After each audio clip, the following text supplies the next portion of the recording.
Polemik pesan Sulinggih Dulang menyeret salah satu perempuan bernama Nayaka Pidada. Pasalnya, Nayaka memang aktif bersuara di akun media sosial Facebooknya terkait pesan Sulinggih Dulang. Ditemui di sebuah kedai di Jalan Dewi Sartika nomor 2 Kuta Badung, Nayaka menyampaikan beberapa poin penting terkait masalah chat Sulinggih Dulang. Terkait pelaporan dirinya ke Polda Bali oleh sang Sulinggih, Nayaka mengatakan belum ada perkembangan apapun. Bahkan dirinya mengaku belum dipanggil oleh pihak Polda untuk dimintai keterangan terkait masalah tersebut. Kalau masalah panggilan dari Polda, terus terang belum ada. Saya bukan menunggu, saya nggak tahu deh, pokoknya nggak nunggu juga, nggak dibilang nunggu enggak, dibilang nggak nunggu juga enggak gitu. Jadi saya percayakan kalau Polda mau proses, silakan, saya ikuti proses hukum gitu. Kalau enggak mau diproses, saya ikuti juga gitu. Jadi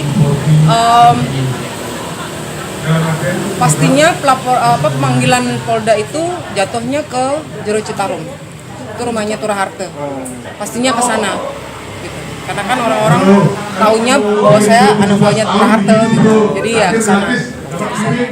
Jadi sampai sekarang pun kami belum mendapat belum mendapat panggilan apapun. Diberi informasi apapun dari Polda? Belum. Saya sudah tanya sama Turah, tidak ada.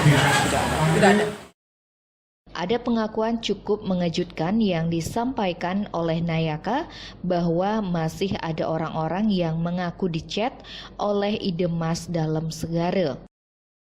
Menurut Nayaka, polemik pesan Sulinggih Dulang harus diselesaikan terlebih dahulu.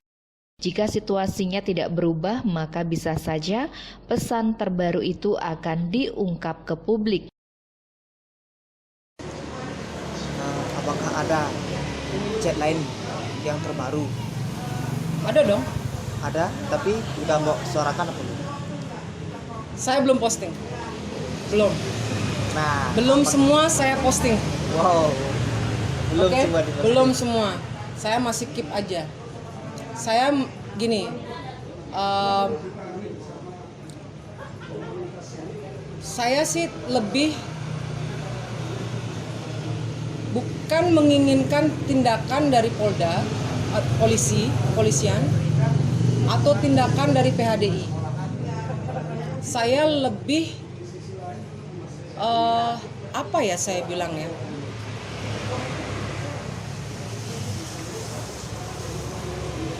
sebenarnya saya lebih tepat itu saya menanti atau menunggu tindakan dari desa adat. Bisa ada. Seorang Sulinggih, seseorang ya, ketika mau jadi Sulinggih, itu syaratnya apa aja sih, gitu kan? Sudah memenuhi catur asrama, sudah memenuhi catur purusarta. Dari keluarga kecil, keluarga besar sudah menyetujui. Kemudian desa adat juga mengetahui. Ini yang harus diangkat lagi.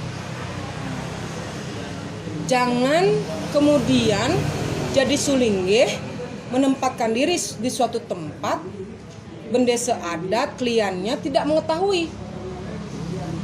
Ini yang salah, udah banyak kesalahan di sana aja, udah banyak kesalahan. Gitu loh. Contoh Sang Dulang ini, ya kan? Apakah betul klien adat di Sading, di Banjarnya beliau, atau bendesa adat Sading mengetahui ketika beliau tinggal di sana, kemudian mendirikan suatu griya, melakukan ritual-ritual upacara keagamaan, apakah sudah memiliki izin dari bendesa? Paling tidak diketahuilah oleh bendesa. Itu yang sebenarnya saya lebih mempertanyakan ya, mungkin lebih saya menantikan dan mempertanyakan apa tindakan desa adat, mungkin bukan cuma Sading aja, mungkin ada beberapa yang lain, oknum-oknum Sulinggih yang lahir bukan dari sastra, yang lahir dari dikse parikse massal gitu. Ini kan lagi heboh nih juga nih. Nah, ini perlu di apa ya namanya ya, fungsi dari desa adat itu perlu ditegakkan lagi gitu loh. Desa adat jangan diem. Itu nanti kenapa kalau ada kejadian penyelewengan terhadap sesana kesulinggihan, orang-orang pasti akan bertanya, Sulinggih oleh Ije tuh, kan gitu. Ije yang ngoyong, desa apa tuh? Nyen bendesanya pasti begitu. Benar nggak? Jadi inilah yang saya sebenarnya lebih menantikan tindakan-tindakan desa adat. Kalau memang ada Sulinggih di tempat masing-masing, apakah mereka sudah memberitahu, apakah mereka sudah mendapat persetujuan keluarga, persetujuan dari klien ketika mereka di Dwi Jati, di Dikse itu, apakah klien dan mendesa mengetahui gitu kan? Nah kalau semuanya masyarakat nanya nih, pokoknya Anda jadi klien, pokoknya saya, loh itu siapa itu? Kok ada Sulinggih di sini? Kenapa Pak Klien kan gitu? Pak Kliennya nggak tahu. Loh, saya nggak tahu. Nah kan aneh gitu loh. Nah ini maksud saya adalah aturan-aturan kesulinggihan ini harus dikembalikan dari awal. Kembalikan dulu seperti apa dulunya, ya kan? Prosedurnya kayak gimana sih gitu. Ini yang harus dikembalikan dari ke awal lagi, biar nggak apa namanya, kesulinggihan itu dipakai main-mainan gitu kan. Nah ini kan seolah-olah sekarang oknum-oknum ini mendegradasi arti Sulinggih gitu kan. Nah, jadi jangan salahkan nanti netizen berbicara atau mengkritik, jangan salahkan saya gitu ketika saya mau ungkap gitu kan. Nah salahkan Anda sendiri, kenapa Anda melakukan hal-hal yang tidak benar kan gitu, tidak sesuai kan begitu. Itu aja sih. Ya. Nayaka berharap agar masyarakat lebih aware tentang fenomena kelakuan Sulinggih yang keliru. Jangan terbuai dengan yang terlihat hebat di sosial media. Termasuk juga meminta masyarakat dan klien desa Sading menegakkan bisame terkait adanya informasi bahwa di desa Sading tidak boleh ada Sulinggih. Sementara Idemas Dalem Segara diketahui tinggal di kawasan tersebut.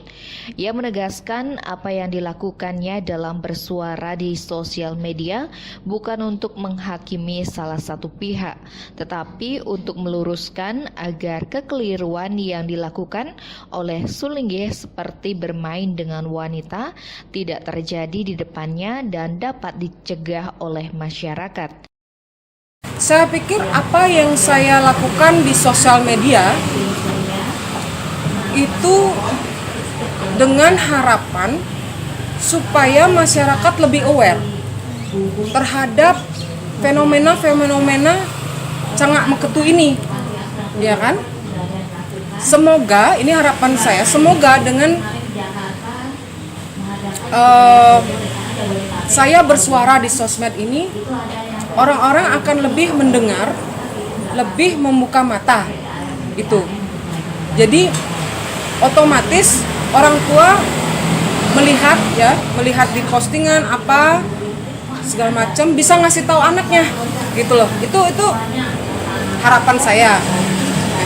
Jadi ya terima kasih juga sama teman-teman media, atensinya. Saya sudah berapa kali ketemu sama teman-teman media. Ini juga yang saya, maksudnya mungkin ini juga jalannya supaya hal-hal seperti ini bisa tercegah gitu ya, dicegah gitu dari awal.